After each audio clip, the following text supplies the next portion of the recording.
AP CM Chandrababu Telangana ముఖ్యమంత్రికి లేఖ రాయడంపై మాజీ మంత్రి హరీష్ రావు స్పందించారు. చర్చల ద్వారా సమస్యలు పరిష్కారం అవుతాయన్నారు. ఇరు రాష్ట్రాల సీఎంలు సానుకూలంగా స్పందించడం సంతోషకరమన్నారు. అయితే విభజనలో భాగంగా కోల్పోయిన 7 మండలాల్ని తిరిగి తెలంగాణలో విలీనమయ్యేలా రేవంత్ రెడ్డి చొరవ తీసుకోవాలని డిమాండ్ చేశారు హరీష్ రావు. మరోవైపు ఏపీలో 3 నెలల పెన్షన్ని ఒకే రోజు ఇస్తే తెలంగాణలో మాత్రం కాంగ్రెస్ ప్రభుత్వం అవ్వాతాతల్ని మోసం చేస్తుందని మండిపడ్డారు.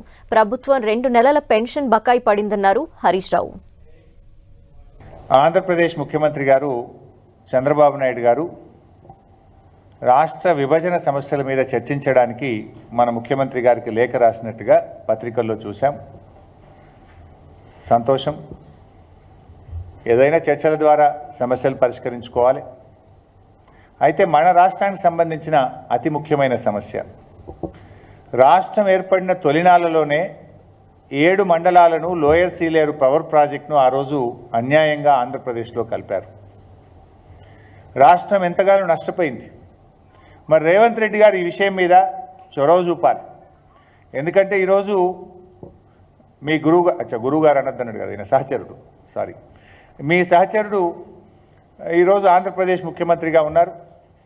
వారు ముఖ్యమంత్రియే కాదు, దేశంలో ఉండే ఎన్డీఏ ప్రభుత్వం ఆయన మీద ఆధారపడి ఉంది.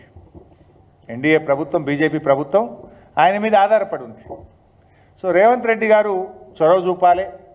చంద్రబాబు నాయుడు గారి మీద ఒత్తిడి తెచ్చి మన 7 మండలాలు మన లోయర్ సీలేరు పవర్ ప్రాజెక్ట్ మనకు వచ్చే విధంగా మరి కృషి చేయాలి, ప్రయత్నం చేయాలని చెప్పి నేను డిమాండ్ చేస్తూ ఉన్నా.